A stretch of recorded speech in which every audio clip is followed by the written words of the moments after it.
Hello sir, अभी अभी inspector Patil का फ़ोन आया था। इंस्पेक्टर पाटिल, क्या कहा उसने? हेलो सर, कहने में तो बहुत बुरा लग रहा है, लेकिन फिल्म प्रोड्यूसर मदन चोपड़ा का मर्डर हो गया है। पुलिस को भी प्राइवेट डिटेक्टिव की जरूरत पड़ी। क्या बड़ा नाम है हमारा।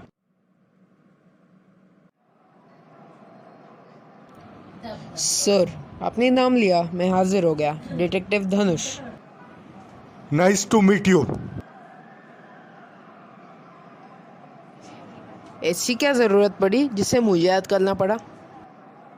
यह केस बहुत ही कॉम्प्लिकेटेड है और प्रेस्टीज का है। मदन चोपड़ा फिल्म इंडस्ट्रीज में बहुत ही बड़ा नाम था और इस केस में बहुत ही प्रेशर है। नेता लोग का प्रेशर, रिपोर्टर का प्रेशर, गुंडों का प्रेशर।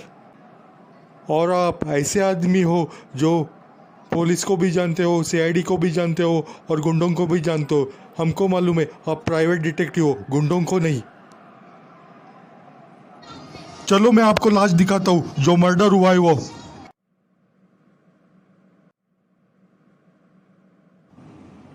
धनुष, ये देखो मदन चोपड़ा की लाश। लाश का तो चेहरा पूरा खराब हो चुका है, कोई पहचान नहीं सकता। अपराधी कितना ही चतुर हो, हर अपराधी गुनाह करते वक्त कोई ना कोई सबूत छोड़ के ही जाता है। चलो हम तलाशी चालू करते हैं, कोई ना कोई सबूत मिले। यहाँ पर 2 शराब के गिलास दिखाई दे रहे हैं। शायद अपराधी पहचान का था मदन चोपड़ा का।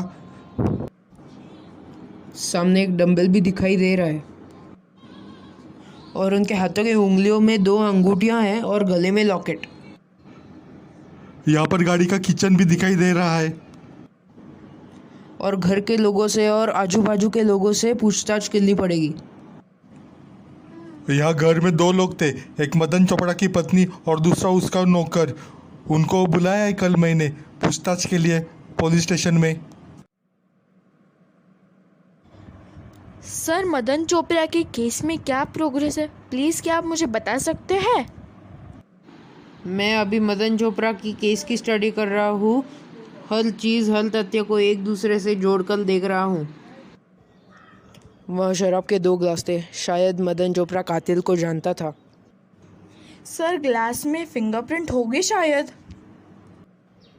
फॉरेंसिक लैब में ग्लास भेज दिए हैं, शाम तक रिपोर्ट आ जाएगा। सर, हमको भी पूछताछ करनी पड़ेगी शायद। शाम को रिपोर्ट आ जाएगी, उसके बाद हम पूछताछ करेंगे। Good morning Mrs Chopra.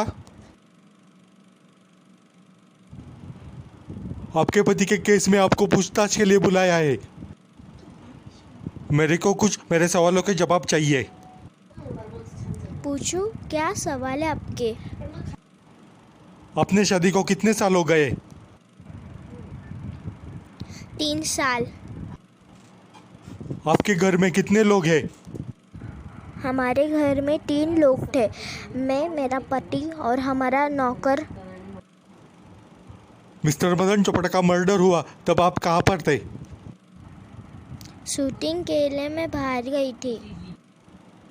Madan Chopra film industry में बहुत ही बड़ा नाम था। उसका बहुत लोगों के साथ रिश्ता था, अंडरडॉन के साथ, नेता लोगों के साथ और मालूम नहीं कितने लोगों के साथ। आपको किसी पर शक है क्या? नहीं।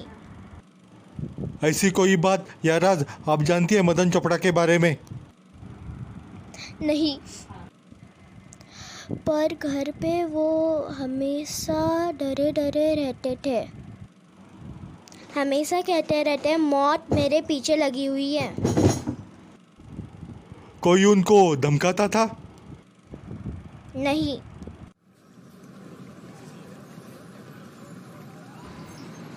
सर, वो सामने की दुकान आपकी है? हाँ मेरी है। कोई परेशानी है? आपका दुकान मदन चोपड़ा के घर के सामने ही है। ये लोग उनकी बड़ी बड़ी बातें। लेकिन उनका तो मर्डर हो गया। मालूम है, मैं उस दिन दुकान पे था। अच्छा। हाँ, उस दिन देखा था मैंने शाम को 7 बजे। नई गाड़ी थी उनके पास, येलो कलर की। नई कार येलो कलर की? ऐसी तो उसके पास एक भी कार नहीं है। सर, मेरे दुकान के सीसी कैमरे चेक कर कर देख सकते हैं आप, उसमें साफ दिखाई दे रहा है। ये केस तो बहुत ही कॉम्प्लिकेटेड हो रहा है। क्यों, क्या हुआ? फॉरेंसिक लैब से फिंगरप्रिंट्स के रिपोर्ट आ गए हैं। अरे वाह। उसमें लेकिन एक परेशानी है। क्या परेशानी है? मदन चोपड़ा के लाश के फिंगरप्रिंट्स मैच नहीं हो रहे। क्या? उस लाश का डीएनए टेस्ट करना पड़ेगा। डीएनए रिपोर्ट तो आ गया है, लेकिन वो मदन चोपड़ा के लाश के साथ मैच नहीं हो रहा है। ऐसा तो नहीं कि मदन चोपड़ा ने मर्डर किया हो और वो भाग के छुप गया हो? शायद हो सकता है, लेकिन हमारे पास सबूत कहाँ पर है? उस दिन मैंने उसके घर के सामने के शॉपकीपर के साथ बातचीत की थी और उसने मुझे बताया कि मदन चोपड़ा ने एक नई गाड़ी खरीदी थी। नई गाड़ी? मदन चोपड़ा ने तो कोई नई गाड़ी नहीं ली। सीसीटीवी कैमरा में तो साफ दिख रहा था कि 7 बजे के बाद उसने अपनी पीली गाड़ी ली और उसके बाद वैसे निकल गया और उस गाड़ी का नंबर भी दिख रहा था। गाड़ी के नंबर से हम ढूंढ के निकलते वो किसकी गाड़ी थी। ऐसा तो नहीं कि जिसका मर्डर हुआ है वो उसी की गाड़ी हो। एक काम करते, हम मदन चोपड़ा के पत्नी का हम पीछा करते। अगर मदन चोपड़ा जिंदा है तो उसके पास वो जाएगी। आज मुझको पुलिस ने बुलाया था। पुलिस ने बुलाया पूछताछ के लिए? उन्हें कुछ पता नहीं चला ना? मुझे तो नहीं पता।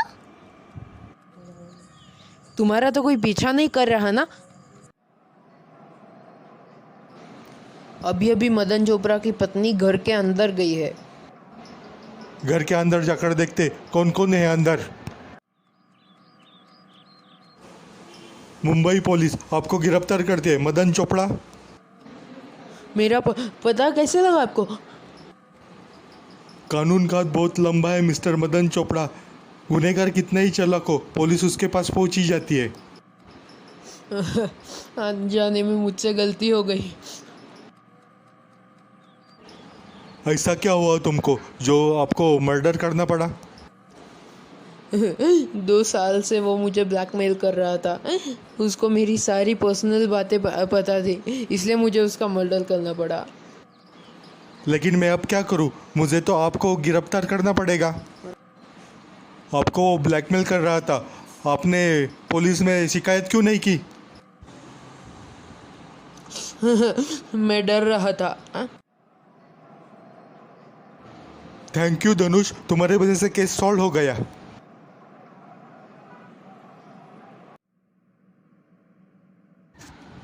ऐसे और वीडियोस देखने के लिए एंटरटेनमेंट टून्स को सब्सक्राइब कीजिए और बेल आइकन को दबाइए।